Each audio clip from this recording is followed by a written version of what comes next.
नमस्कार दोस्तों, स्वागत है आप सभी का एससीटी एकेडमी पर। अभी हम लोग डिस्कस करेंगे 8 जनवरी 2022 के सीटीटी फर्स्ट पेपर का ईवीएस और हिंदी विषय का। और साथियों, आप लोगों को बता दूं कि 16 दिसंबर से लेकर अब तक जितने भी एग्जाम हुए हैं 8 जनवरी तक, उस सभी का कंप्लीट डिस्कशन आपका सीडीपी, मैथ, ईवीएस और हिंदी का करवा दिया गया है। जो सारा का सारा वीडियो आपको चैनल के प्लेलिस्ट में आसानी से मिल जाएगा।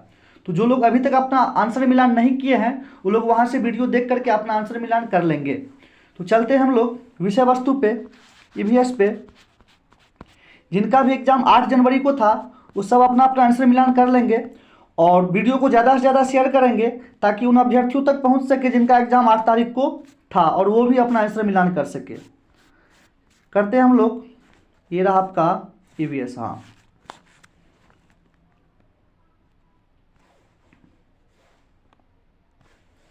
स्टार्ट करते हैं। पहला प्रश्न है, उजाइरा और सहमीर ग्लोब पर विभिन्न देश देख रहे हैं। देखिए, बातचीत है। उजाइरा बोल रही है, देखो विभिन्न देशों के बीच रेखाएं बनी हुई है, क्या पृथ्वी पर भी ऐसी रेखाएं हैं? सहमीर बोल रहा है, होनी ही चाहिए। यह इस किताब में भारत के मानचित्र में भी है, देखो विभिन्न राज्यों के बीच भी रेखाएं हैं। उपरोक्त पाठ कक्षा 5 के छात्रों को अक्षांश और देशांतर की अवधारणा से परिचित कराने के लिए प्रयोग किया गया है। इनमें से कौन सा प्रश्न उजाइरा और सहमीर को इन रेखाओं को बेहतर ढंग से समझने में मदद करेगा? पहला ऑप्शन है, आपके अनुसार सड़कों पर सफेद रेखाएं क्यों बनाई जाती है? नेक्स्ट है, विद्यालय में लिखने के लिए लाइनदार कॉपियों का प्रयोग क्यों किया जाता है?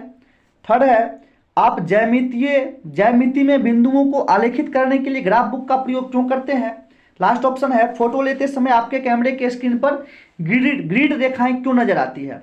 तो आपका सबसे सही उत्तर जो होगा वो होगा, आप ज्यामिति में बिंदुओं को आलेखित करने के लिए ग्राफ बुक का प्रयोग क्यों करते हैं। ऑप्शन नंबर 3 आपका सही उत्तर है।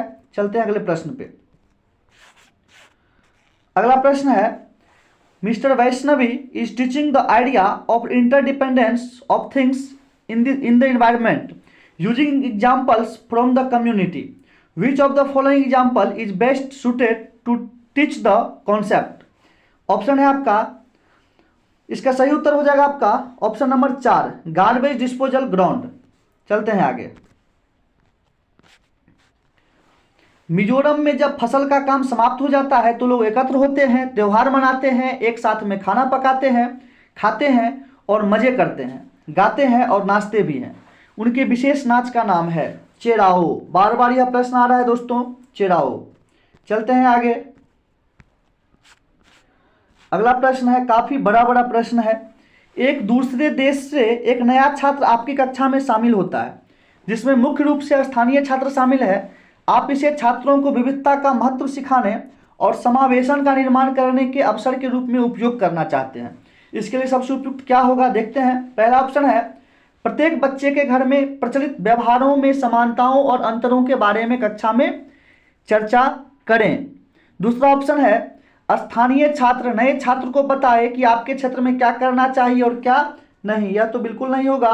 कक्षा में प्रत्येक छात्र को दूसरे के बारे में अपने दृष्टिकोण और ज्ञान के बारे में बताने दे। कक्षा को नए छात्र के देश के बारे में बताए, जैसे कि लोग कैसे व्यवहार करते हैं, वे किसे महत्व देते हैं। आपका सही उत्तर हो जाएगा सबसे अधिक, प्रत्येक बच्चे के घर में प्रचलित व्यवहारों में समानताओं और अंतरों के बारे में कक्षा में चर्चा करें। ऑप्शन नंबर 1 आपका सही उत्तर है। देखते हैं अगले प्रश्न को। अगला प्रश्न है, प्रयोग के उपयोग से विशिष्ट निष्कर्ष प्राप्त करने का निम्नलिखित में से कौन सा सर्वश्रेष्ठ उदाहरण है? यह समझने के लिए कि कौन सा तरल तेजी से बहता है, प्रत्येक तरल की एक बूंद प्लेट पर डालना और प्लेट को तिरछा करना। नेक्स्ट है, अपने जिले में अध्ययन यात्रा पर जाकर पानी के विभिन्न स्रोतों का पता लगाना।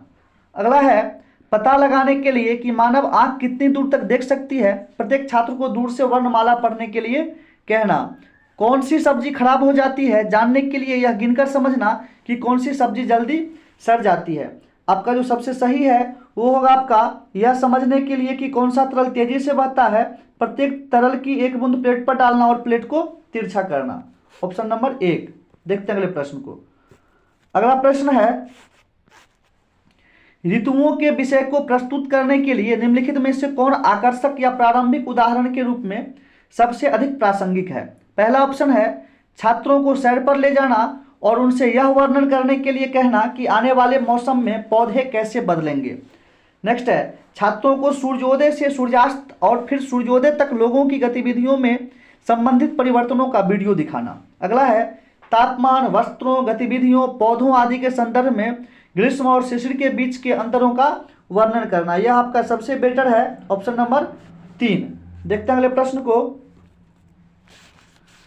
अगला प्रश्न है पृथ्वी ग्लोब जैसी गोल है, नीचे दिए गए किस देश के व्यक्ति पृथ्वी पर हमारे सापेक्ष उल्टे खड़े हैं। पहले भी पूछा जा चुका है, आपका सही उत्तर होगा अर्जेंटीना। और ब्राजील भी हमारे सापेक्ष उल्टे हैं, दक्षिण अमेरिकी देश है वो। अगला प्रश्न है नीचे दिए कथनों में से अल-बरूनी जो एक विद्वान थे जिन्होंने हमारे देश का भ्रमण हजारों वर्ष से भी पूर्व किया था के बारे में सही कथनों को चुनिए। ये बोल रहे हैं आपका वह एक यात्री थे जिन्होंने हमारे देश का भ्रमण किया और जो प्रेक्षण किया उसके बारे में लिखा। बिल्कुल सही है। वह अफगानिस्तान से आए थे, नहीं ये गलत है आपका, वो उज्बेकिस्तान से आए थे। उन्होंने उन चीज़ों के बारे में लिखा जो उन्हें अपने देश से भिन्न लगी, ये भी सही है। उनकी पुस्तक से हम अपने देश के भूतकाल और सांस्कृतिक विरासत के बारे में बहुत कुछ जानकारी प्राप्त कर सकते हैं, ये भी आपका सही है। उन्होंने विशेष रूप से हमारे देश के लोगों के तालाब बनाने में कुशलताओं का उल्लेख किया है, ये भी आपका सही है। अर्थात सही उत्तर हो जाएगा आपका ए, सी, डी और ई, ऑप्शन नंबर 4। चलते हैं अगले प्रश्न पे। अगला प्रश्न है यदि आप अहमदाबाद में स्थित हैं और भारत के मानचित्र पर अहमदाबाद और दिल्ली के बीच कोई सरल रेखा खींचते हैं तो अहमदाबाद से दिल्ली की दिशा होगी। अहमदाबाद से दिल्ली की दिशा होगी, अहमदाबाद से दिल्ली की दिशा आपकी हो जाएगी उत्तर पूर्व। चलते हैं आगे। अगला प्रश्न है नीचे दिए गए जीव क्रमशः जंतुओं के किस वर्ग के हैं। छिपकली, चमगादड़, कलचिरी, बिच्छू, स्तनधारी। प्रश्न है आपका नीचे दिए गए जीव क्रमशः जंतुओं के किस वर्ग के हैं। क्रम में हमको लगाना है। छिपकली स्तनधारी नहीं है, छिपकली आपका एक सरीसृप है, चमगादड़ स्तनधारी है, कलचिरी पक्षी है, बिच्छू कीट है। देखिए आपका ऑप्शन नंबर 2 बिल्कुल सही है। छिपकली आपका सरीसृप है, चमगादड़ आपका स्तनधारी है, कलचिरी पक्षी है और बिच्छू कीट है। ऑप्शन नंबर 2 आपका बिल्कुल सही है। देखते हैं अगले प्रश्न को। आर्यनाथ एक सपेरा है, जब वो अपना वाद्य यंत्र बजाता है तो सांप उसकी ध्वनि पर अपना सिर इधर उधर घुमाता है। सांप के वाद्य यंत्र पर अनुक्रिया करने का कारण है बीन की मधुर गंध, सांप का अपने बाहरी कानों द्वारा, ये आपका गलत है, सांप का अपने बाहरी कानों द्वारा बीन द्वारा उत्पन्न ध्वनि को सीधे ही नहीं सुन सकना, ये भी नहीं आपका। बीन द्वारा उत्पन्न कंपनों का जमीन से होकर संचरण, बिल्कुल सही ऑप्शन है आपका ऑप्शन नंबर 3।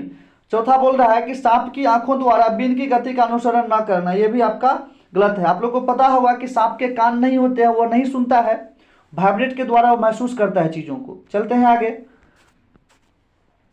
पाक शास्त्र पर एक पाठ के संबंध में पाक शास्त्र पर एक पाठ के संबंध में निम्नलिखित में से कौन सा प्रामाणिक कार्य होगा। छात्रों से गेहूं के आटे से बने व्यंजनों की सूची लिखने को कहना। देखिए लिखना पढ़ना वाला थोड़ा नेगेटिव में चला जाता है, आपका नहीं होगा यह। कक्षा के बच्चों के लिए बगीचा बनाना जहां सभी बच्चों को टमाटर, मिर्च आदि जैसे पौधे उगाने के लिए कहना। यहाँ पे पाक की बात हो रही है, ये भी आपका गलत है। अपने विद्यालय में आग रहित खाना बनाने, ये भी आपका सही नहीं है। कक्षा में छात्रों को वास्तविक सामग्री से सैंडविच बनाकर दिखाना, यहाँ पे वास्तविक सामग्री से बन रहा है, यह आपका बिल्कुल सही है। चलते हैं आगे। अगला प्रश्न है निम्नलिखित में से कौन सा अभ्यास संरचनावादी दृष्टिकोण से सबसे अधिक मेल खाता है। उनके अनुकूलन की पहचान करने के लिए जानवरों के कानों की तस्वीर का उपयोग करना। नेक्स्ट है एक किले की विभिन्न संरचनाओं के उपयोगों की व्याख्या करने के लिए ग्राफिक आयोजक का उपयोग करना। अगला है पास के बगीचे से विभिन्न प्रकार के पत्तों को तोड़कर उनकी रूपरेखा बनाना। नेक्स्ट है विभिन्न देशों जिनके बारे में छात्रों ने सुना होगा की पहचान करने के लिए ग्लोब का उपयोग करना। तो आपका सबसे सही उत्तर होगा संरचनावादी दृष्टिकोण के लिए पास के बगीचे से विभिन्न प्रकार के पत्तों को तोड़कर उसकी रूपरेखा बनाना, ऑप्शन नंबर 3। चलते हैं आगे। अगला प्रश्न है नीचे दिए गए जानवरों पर विचार कीजिए। सांप, छिपकली, मेढक, घड़ियाल। निम्नलिखित में से वह विशेषता चुनिए जो इन सभी जानवरों में पाई जाती है। इनके शरीर सल्क से ढके होते हैं। आपका सबका शरीर इसमें सल्क से नहीं ढका होता है, नहीं होगा। इनका 3 कोष्ठकों का हृदय होता है, यह भी आपका गलत है। ये जल और स्थल दोनों में रह सकते हैं। इसमें आपका छिपकली जो है वो जल में नहीं रह सकती है, इसलिए ये भी गलत है। ये अंडे देते हैं, बिल्कुल सही है। ये सब का सब आपका अंडा देता है, अंडा यूज प्राणी है ये सब।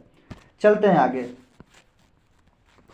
एक शिक्षिका अपने छात्रों को विभिन्न विश्व धरोहर स्थलों के बारे में सिखाने और उनकी वास्तुकला, ऐतिहासिक पृष्ठभूमि आदि को बेहतर ढंग से समझने के लिए प्रौद्योगिकी का उपयोग करना चाहती है। निम्नलिखित में से कौन सी तकनीक उस उद्देश्य के लिए सबसे उपयुक्त होगी?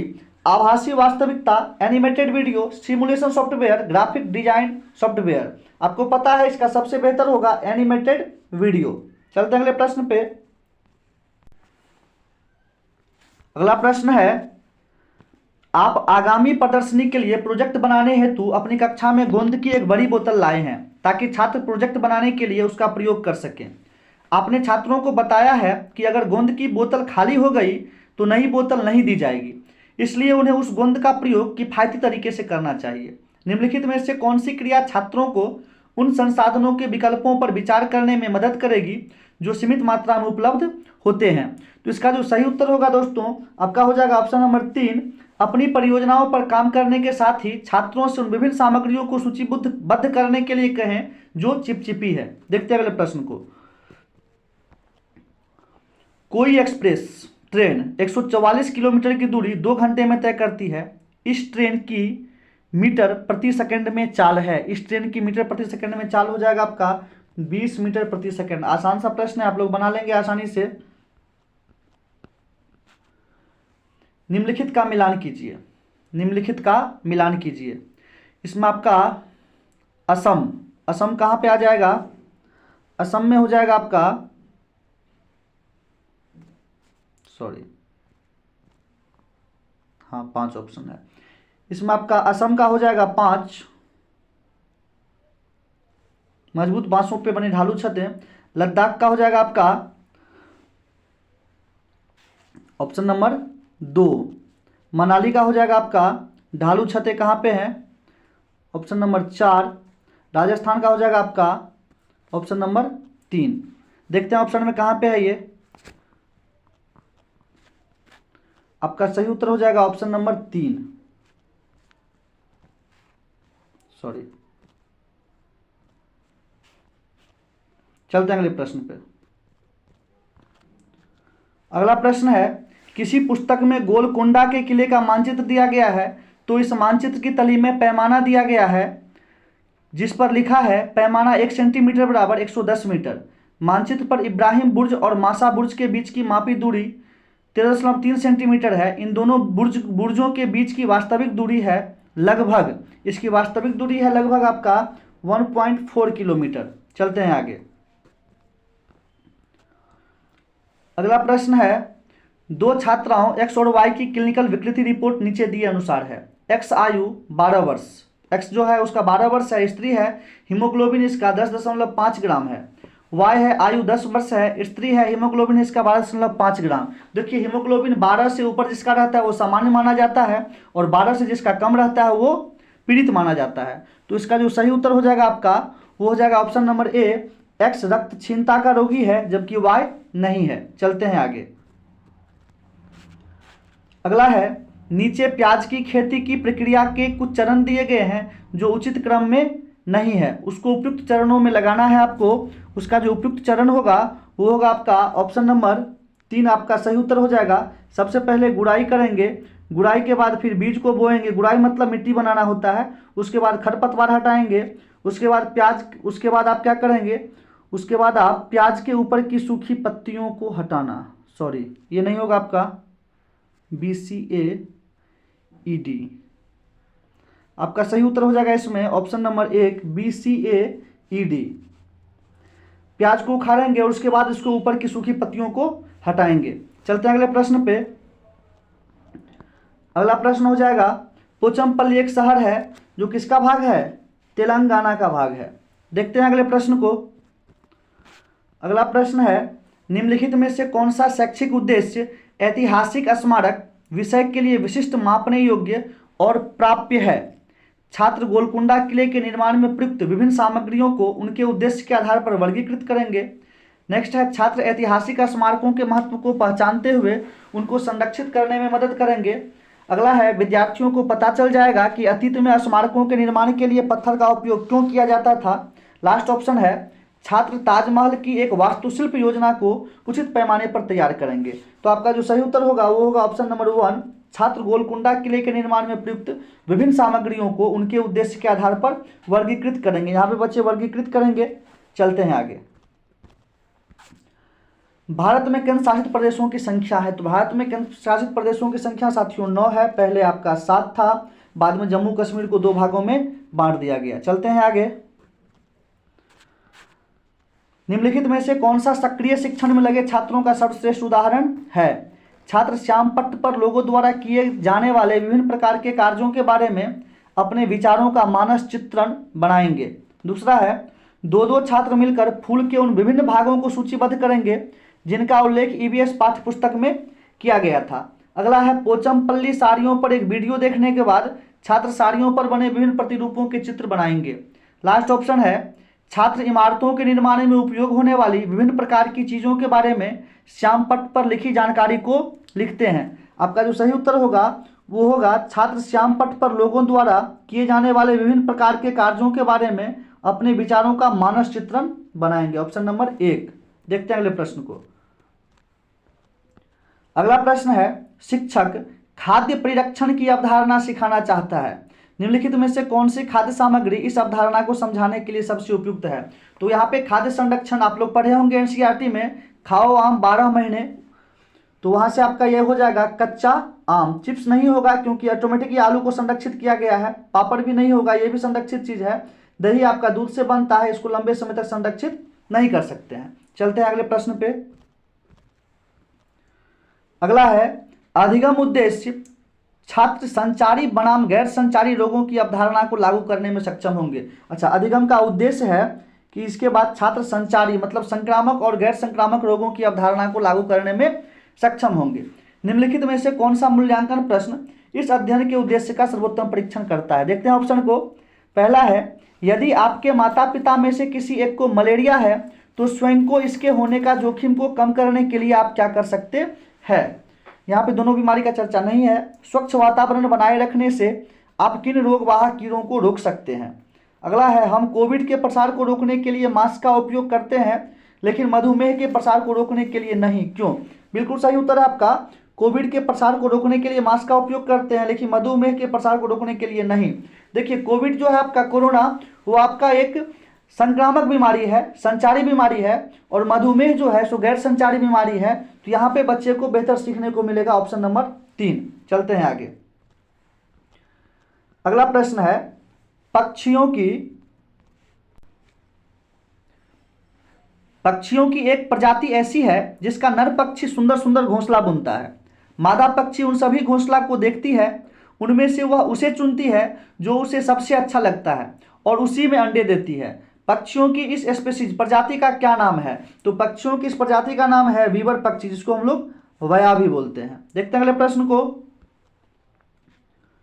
विच of the following features of a video conferencing app can be use to best demonstrate how communication can be done without speaking. Without speaking किए हुए जो हम लोग बातचीत करते हैं वीडियो कॉन्फ्रेंसिंग में, किसके माध्यम से। तो ये जो आपका GIF इन द चैट रहता है, चैट में GIF जो रहता है उसके माध्यम से, जिसमें आपका इमोजी वगैरह रहता है, थैंक यू, ये सब जो रहता है आपका, उसके माध्यम से। देखते हैं अगले प्रश्न को। अगला प्रश्न है काफी लंबा प्रश्न है। भावनाओं को साझा करने के बारे में एक अध्याय में एक छात्र पूछता है आप हमें EVS में भावनाओं के बारे में क्यों सिखा रहे हैं। निम्नलिखित में से कौन सा उत्तर EVS में इस पाठ को सीखने के प्रयोजन का सबसे अच्छा वर्णन करेगा। तो साथियों हम सीधा उत्तर पे आते हैं। काफी लंबा है। हम हर समय अन्य लोगों के साथ बातचीत करते हैं, प्रत्येक व्यक्ति अलग है, समाज में रहने के लिए अपनी और एक दूसरे की भावनाओं को समझना जरूरी है। आपका सबसे सही उत्तर यही होगा। इस प्रकार से हमारा EVS का 30 प्रश्न खत्म हुआ। अगला सेक्शन है हमारा हिंदी का। देखते हैं हिंदी को। हिंदी पहला प्रश्न आपका गद्यांश से है। गद्यांश नहीं पढ़ेंगे, आप लोग को पता होगा पहले से क्या है नहीं है, और पढ़ने में काफी टाइम जाता है। किस व्यक्ति 2 नंबर आ गया ये। पहला प्रश्न है सामर्थ्य शब्द में मूल शब्द व प्रत्यय है, तो सामर्थ्य शब्द में जो मूल शब्द है वो है आपका समर्थ और प्रत्यय है इसमें अय। सही उत्तर हो जाएगा ऑप्शन नंबर 2 समर्थ जोड़ अय। देखते हैं अगले प्रश्न को। अगला प्रश्न है किस व्यक्ति को असफल हो जाने पर भी पश्चाताप नहीं होता? तो गद्यांश के अकॉर्डिंग परिश्रमी व्यक्ति को असफल हो जाने पर भी पश्चाताप नहीं होता है, परिश्रमी व्यक्ति को। देखते हैं अगले प्रश्न को। अगला प्रश्न है मनुष्य का भाग कैसे बनता है? दान करने से, धैर्य रखने से, संतोष करने से और परिश्रम करने से। तो मनुष्य का जो भाग बनता है वो परिश्रम करने से बनता है। चलते हैं आगे। अगला प्रश्न है ईश्वर का पर्यायवाची नहीं होगा। ईश्वर का पर्यायवाची नहीं होगा, इसमें आपका प्रभु भी है पर्यायवाची, जगदीश भी है, विधाता भी है, विधान आपका ईश्वर का पर्यायवाची नहीं है। यही आपका सही उत्तर होगा। विधान का मतलब कानून होता है। चलते हैं आगे। अगला प्रश्न है आलसी व्यक्ति अपनी सफलता का दोष किसे देता है? दूसरों को, अवसर न मिलने को, धन के अभाव को, भाग्य को। तो आलसी व्यक्ति जो सफलता असफलता का दोष देता है वो अपने भाग्य को देता है। Option number 4। अगला प्रश्न है हमारा किसी भी लक्ष्य की प्राप्ति के लिए किया गया श्रम है। गद्यांश के अकॉर्डिंग जो आपका सही उत्तर होगा वो होगा तप। देखते हैं अगला प्रश्न। प्रकृति किसका सम्मान करती है? भाग्य के बल का, चापलूसी करने का, पुरुषार्थ के बल का, तटस्थ बैठने का। तो प्रकृति जो सम्मान करती है वो करती है पुरुषार्थ के बल का। 3 नंबर। अगला प्रश्न है हमारा विपरीत शब्द का विलोम होगा अनुकूल। चलते हैं आगे। पुरुषार्थ शब्द का संधि विच्छेद है। पुरुषार्थ शब्द का जो संधि विच्छेद होगा वो होगा आपका ऑप्शन नंबर 1 पुरुष जोड़ अर्थ। यहाँ पे और अ का आपका संधि हुआ है, दीर्घ संधि जिसको हम लोग बोलते हैं, और अ मिलकर आपका आ बना है। देखते हैं अगले प्रश्न को। अगला प्रश्न आपका अब इससे है, पद्यांश से है, गद्यांश खत्म हो चुका है। अमर किस पर मुग्ध है? सुरा, दधी, दुग्ध और अमृत पर। तो अमर जो मुग्ध है वो है आपका दुग्ध, दूध पर। चलते हैं आगे। अगला प्रश्न है मही शब्द का अर्थ है महीयसी, तक्र, भूमि, माता। मही जो है आपका भूमि का पर्याय है। सही उत्तर होगा ऑप्शन नंबर 3। देखते हैं अगले प्रश्न को। अगला प्रश्न है इस लोक का अमृत है। इस लोक का अमृत क्या है? दूध। अगला प्रश्न है हमारा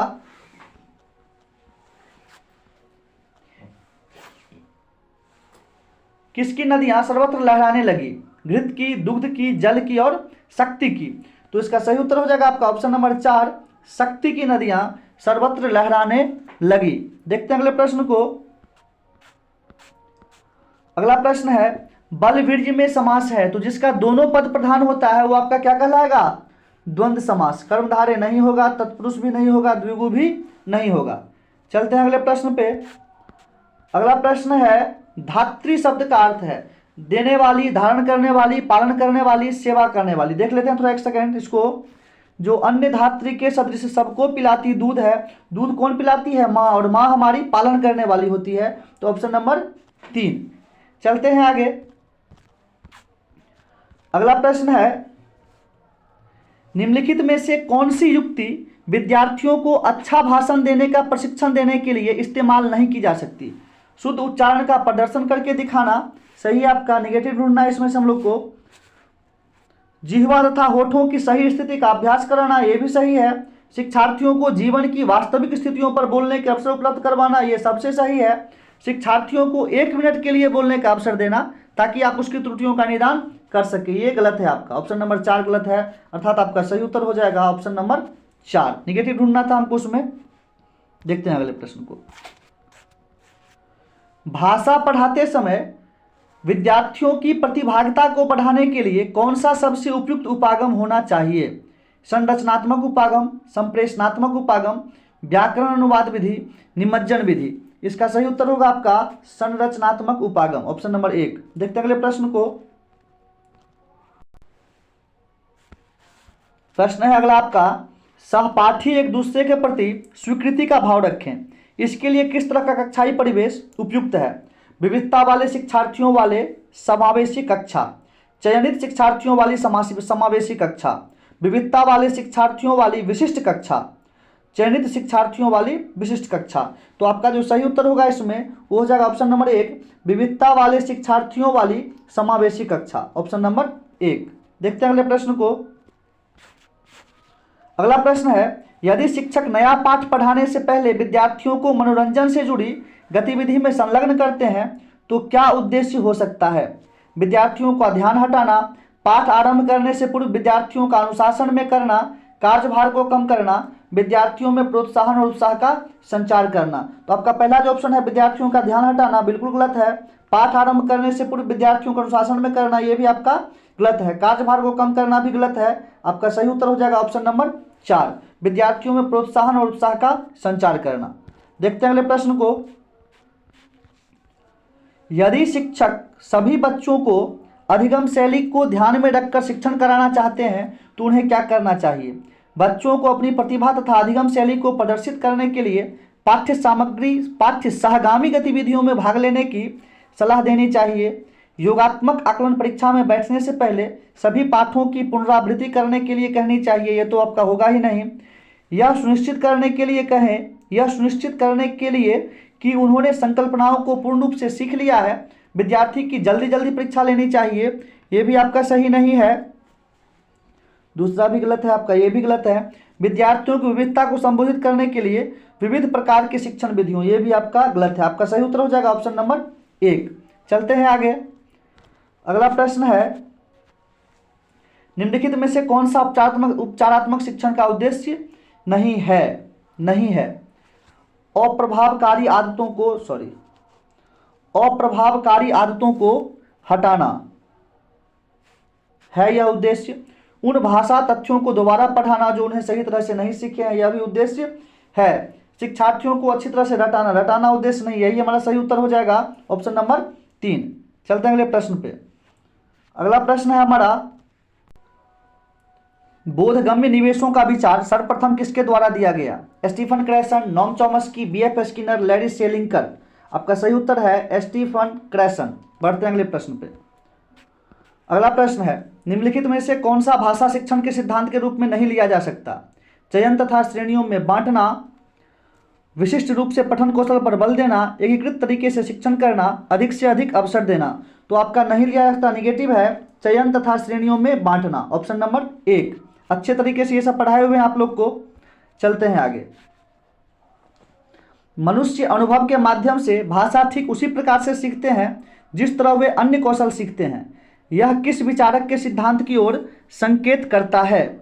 चॉम्स्की, पियाजे, वाइगोत्स्की, स्किनर। आपका सही उत्तर हो जाएगा पियाजे। बढ़ते हैं नेक्स्ट क्वेश्चन पे। निम्नलिखित में से किस शिक्षण शास्त्र का अर्थ है कि बच्चों के अनुभवों, उनकी बात तथा उनकी सक्रिय भागीदारी को प्रमुखता देनी है? इस प्रकार के शिक्षण शास्त्र के लिए बच्चों के मनोवैज्ञानिक विकास तथा रुचियों को ध्यान में रखकर अधिगम की योजना बनानी चाहिए। कौन से? यह आपका हो जाएगा शिक्षार्थी, बाल केंद्रित, शिक्षक केंद्रित, विस्तारवादी। सही उत्तर होगा आपका इसका बाल केंद्रित, ऑप्शन नंबर 2। बढ़ते हैं आगे। अगला प्रश्न है, रचनावादी कक्षा में शिक्षार्थी किस प्रकार से कार्य करते हैं? समूह में अंतःक्रिया करते हैं तथा कक्षा में आवाजें करते हैं। अपनी कॉपियों में सभी विकल्प लिखते हैं। नहीं होगा आपका, केवल शिक्षक के साथ ही अंतःक्रिया करते हैं, यह भी नहीं होगा। सहपाठी के साथ करते हैं, किसी भी तरह की अंतःक्रिया नहीं करते, यह तो बिल्कुल नहीं होगा। तो आपका सही उत्तर होगा समूह में अंतःक्रिया करते हैं तथा कक्षा में आवाजें करते हैं, ऑप्शन नंबर 1। बढ़ते हैं अगले प्रश्न पे। अगला प्रश्न है, भाषा कौशल के उपकौशल हैं। देखिए साथियों, इसमें हम कन्फर्म नहीं है, फिर भी हम 2 को लेकर के चल रहे हैं, आपका ग्रहणात्मक और उत्पादक कौशल 2। वैसे आप लोग देख लीजिएगा अपने स्तर से इसको। चलते हैं अगले प्रश्न पे। निम्नलिखित में से कौन सी भाषा की कक्षा में सबसे अधिक प्रभावकारी शिक्षण विधि है? शुद्ध उच्चारण पर बल देना, पुस्तक की पाठ्य सामग्री को सस्वर पढ़ना, शुद्ध उच्चारण तथा भावों के साथ पढ़ने पर बल देना, शिक्षार्थियों की रुचि के विषय पर चर्चा करना तथा विषय वस्तु से संबंधित शब्द संपदा पर ध्यान देना। देखिए सबसे बेस्ट आपका यही है, शिक्षार्थियों की रुचि के विषय पर चर्चा करना और विषय वस्तु से संबंधित शब्द संपदा पर ध्यान देना, ऑप्शन नंबर 4। देखते हैं अगले प्रश्न को। अगला प्रश्न है, शिक्षार्थियों को सीखने तथा विषय पर महारत प्राप्त करने के लिए प्रेरित किया जा सकता है बशर्ते वे जानते हों कि परीक्षाओं में विषय वस्तु के प्रति उनकी समझ के लिए उनकी परीक्षा ली जाएगी। ये एक प्रेशर बनाने वाली बात हो गई, गलत है। उन्हें विश्वास हो कि जो काम वे कर रहे हैं वह रोचक है तथा उनके स्वयं के और शिक्षक के जीवन से संबंधित है। बिल्कुल सही है। उन्हें इस बात का पूर्वाभास हो कि उन्हें निर्देशात्मक उद्देश्यों की उपलब्धि के लिए सकारात्मक पुनर्बलन मिलेगा। ऐसा सोच करके नहीं होता है। वे इस बात को महसूस करते हो कि एक तरह के कार्य में वे अपने सहपाठियों से बेहतर, यहाँ भी आपका तुलना करना हो रहा है, तो आपका सही उत्तर हो गया ऑप्शन नंबर 2। चलते हैं अगले प्रश्न पे। समालोचनात्मक शिक्षण शास्त्र दृढ़ता से किस बात में विश्वास करता है? बच्चे विद्यालय के बाहर जो कुछ भी सीखते हैं वह अप्रासंगिक है। शिक्षार्थियों के अनुभव तथा दृष्टिकोण महत्वपूर्ण है। शिक्षक को सदैव कक्षा निर्देशों में आगे रहना चाहिए। शिक्षार्थियों को स्वतंत्र रूप से तर्क करने की आवश्यकता नहीं है। तो इसमें सबसे बेस्ट जो है आपका शिक्षार्थियों के अनुभव तथा दृष्टिकोण महत्वपूर्ण है। ऑप्शन नंबर 2 आपका सही उत्तर है। तो साथियों, इस प्रकार से आपका यह पूरा डिस्कशन हो चुका है। उम्मीद करते हैं आप लोग को यह वीडियो पसंद आया होगा। अगर वीडियो पसंद आया तो वीडियो को ज़्यादा से ज़्यादा लाइक करें, शेयर करें, और अगर चैनल पे नए हैं तो चैनल को सब्सक्राइब कर लें ताकि सभी जानकारियाँ आप लोग को समय समय पे मिल सके। तो मिलते हैं हम लोग नेक्स्ट वीडियो में। तब तक के लिए धन्यवाद। जय हिंद।